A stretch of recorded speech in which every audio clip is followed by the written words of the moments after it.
नमस्कार साथियों, स्वागत है आप सभी का पाथफाइंडर स्टडी में।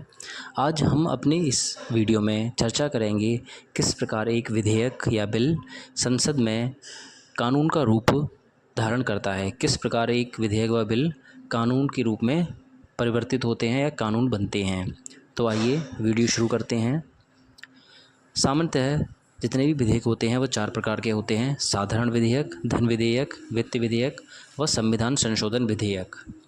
तो अपने इस वीडियो में आज हम जो चर्चा करेंगे वह साधारण विधेयक के संदर्भ में करेंगे। तो साधारण विधेयक जो होता है वह संसद में 5 चरणों से होकर गुजरता है, तब किसी कानून का रूप लेता है। तो आइए अब इन 5 चरणों के बारे में विस्तृत जानकारी चर्चा करते हैं। प्रथम चरण, जब किसी भी विधेयक को संसद के एक सदन में प्रस्तुत किया जाता है, चाहे वह लोकसभा हो या राज्यसभा, तो सदन पर जो भी प्रस्तुतकर्ता सदस्य होता है उसे सदन में इस बात की अग्रिम जानकारी देनी होती है। जब सदन इस विधेयक को प्रस्तुत करने की अनुमति दे देता है तो प्रस्तुतकर्ता सदस्य इस विधेयक का शीर्षक एवं इसका उद्देश्य संसद में सबके सामने रखता है तथा इस विधेयक को भारत के राजपत्र में भी प्रकाशित किया जाता है। इसके बाद आता है दूसरा चरण। दूसरा चरण एक विधेयक के लिए काफ़ी महत्वपूर्ण व निर्णायक होता है। इसके 3 उपचरण होते हैं। पहला होता है साधारण बहस या जनरल डिस्कशन। इसके अंदर विधेयक के बारे में विस्तृत समीक्षा की जाती है, विस्तृत चर्चा की जाती है। उसके बाद उस विधेयक को एक समिति को सौंप दिया जाता है, जिसे प्रवर समिति या संयुक्त समिति कहते हैं। यह समिति विस्तार पूर्वक विधेयक के ऊपर चर्चा करती है, इसके खंडवार व सभी उपबंधों पर विस्तृत समीक्षा व परिचर्चा करती है। जब समिति अपना कार्य पूरा कर लेती है तो वह इस विधेयक को वापस ओरिजिनेटिंग सदन या जहां बिल को प्रस्तुत किया गया था उसे वापस कर देती है। इसके बाद जो तीसरा उपचरण होता है वह होता है विचार विमर्श की अवस्था। समिति से विधेयक वापस होने के उपरांत विधेयक के समस्त उपबंधों की समीक्षा की जाती है। विधेयक के प्रत्येक उपबंध पर खंडवार चर्चा एवं मतदान होता है। इसके अंतर्गत विधेयक में किसी प्रकार का अगर संशोधन करना होता है तो उसको भी स्वीकार किया जा सकता है। अगर संशोधन स्वीकार हो जाता है तो वह विधेयक के हिस्सा बन जाता है। अब है तीसरा चरण। तीसरे चरण में विधेयक को स्वीकार करने या अस्वीकार करने के संबंध में केवल चर्चा होती है, जहां उस पर वोटिंग की जाती है। यदि सदन बहुमत से इसे पारित कर देता है तो विधेयक पारित हो जाता है। इसके उपरांत उस सदन के पीठासीन अधिकारी द्वारा विधेयक पर विचार एवं स्वीकृति के लिए उसे दूसरे सदन में भेजा जाता है। दोनों सदनों द्वारा पारित होने के उपरांत इसे संसद द्वारा पारित समझा जाता है। तीसरे चरण में किसी भी विधेयक में किसी प्रकार के संशोधनों को स्वीकार नहीं किया जा सकता है। अब आता है चौथा चरण। चौथे चरण में जब विधेयक को ओरिजिनेटिंग सदन से जहां प्रस्तुत किया गया था उस सदन से दूसरे सदन में विधेयक को भेजा जाता है, तो वहां पर भी एक विधेयक को प्रथम सदन की प्रकार ही 3 चरणों से होकर गुजरना पड़ता है। जब तीनों चरणों से होकर दूसरे सदन में विधेयक गुजर जाता है तो उसके बाद दूसरे सदन के पास 4 विकल्प होते हैं विधेयक के संबंध में। वह विधेयक को उसी रूप में पारित कर प्रथम सदन को वापस कर सकता है, या वह विधेयक को संशोधन के साथ पारित करके प्रथम सदन को वापस कर सकता है।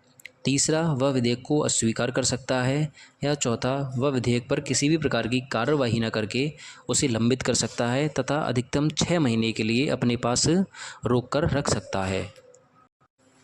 जब द्वितीय सदन किसी विधेयक को पारित करके वापस भेज देता है तो उसके बाद फिर राष्ट्रपति को उस पर अपनी सहमति देनी होती है। जब एक विधेयक दोनों सदनों से पारित होने के बाद राष्ट्रपति के पास पहुंचता है तो राष्ट्रपति के समक्ष इस बिल के संदर्भ में 3 विकल्प होते हैं। पहला, वह विधेयक को अपनी स्वीकृति दे सकते हैं। दूसरा, वह स्वीकृति देने हेतु विधेयक को रोक सकते हैं या वह पुनर्विचार के लिए विधेयक को सदन को वापस लौटा सकते हैं।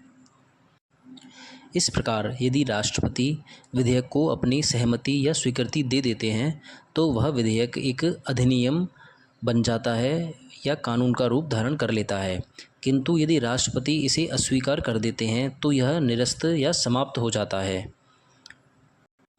और यदि राष्ट्रपति विधेयक को पुनर्विचार हेतु सदन को वापस भेजते हैं और सदन संशोधन करके या बिना संशोधन किए उसे राष्ट्रपति को दोबारा भेज देता है तो राष्ट्रपति इस विधेयक पर अपनी सहमति देने हेतु बाध्य हो जाते हैं। तो इस प्रकार एक विधेयक इन 5 चरणों से होकर गुजरकर एक अधिनियम का रूप धारण करता है, एक कानून बन पाता है। आइए अब जानते हैं कुछ अन्य महत्वपूर्ण बिंदुओं को। संयुक्त बैठक, संसद की संयुक्त बैठक का प्रावधान हमारे आर्टिकल 108 में दिया गया है, जिसमें यदि दूसरा सदन किसी विधेयक को अधिकतम 6 माह तक रोक कर रखता है तो उसके लिए संयुक्त बैठक की जाती है। इस संयुक्त बैठक को राष्ट्रपति द्वारा बुलाया जाता है, लेकिन इसकी जो चेयर इसे करते हैं, इसकी पीठासीन अधिकारी जो होते हैं वो लोकसभा के अध्यक्ष होते हैं। तथा जब दोनों सदन संयुक्त बैठक करते हैं तो दोनों की साधारण बहुमत से अगर उस बिल को पास किया जाता है, उस पर वोटिंग की जाती है, तो वह बिल संसद द्वारा पारित माना जाता है। आइए साधारण विधेयक के संदर्भ में कुछ और महत्वपूर्ण बिंदुओं को जानते हैं। साधारण विधेयक को संसद के किसी भी सदन में प्रस्तुत किया जा सकता है, लोकसभा में भी या राज्यसभा में भी। जो तीसरा चरण होता है, थर्ड रीडिंग, उसमें किसी भी प्रकार के अमेंडमेंट स्वीकार नहीं किए जा सकते। बिल को या तो स्वीकार किया जाएगा या उसे निरस्त किया जाएगा। आर्टिकल 111 प्रेसिडेंट की स्वीकृति से संबंधित है, जिसमें राष्ट्रपति के पास 3 वीटो पावर होती हैं।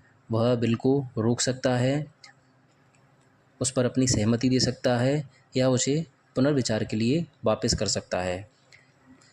जो द्वितीय पाठन या सेकंड चरण होता है वो भी काफ़ी महत्वपूर्ण होता है एक साधारण विधेयक के लिए, जिसके 3 उपचरण होते हैं, जनरल डिस्कशन, कमेटी स्टेज और कंसिडरेशन स्टेज।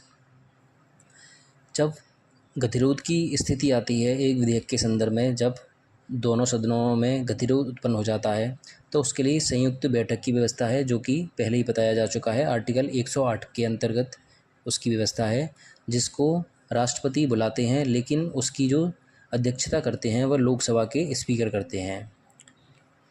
और 6 महीने से ज़्यादा एक दूसरा सदन किसी भी विधेयक को अपने पास रोक कर नहीं रख सकता है। तो धन्यवाद।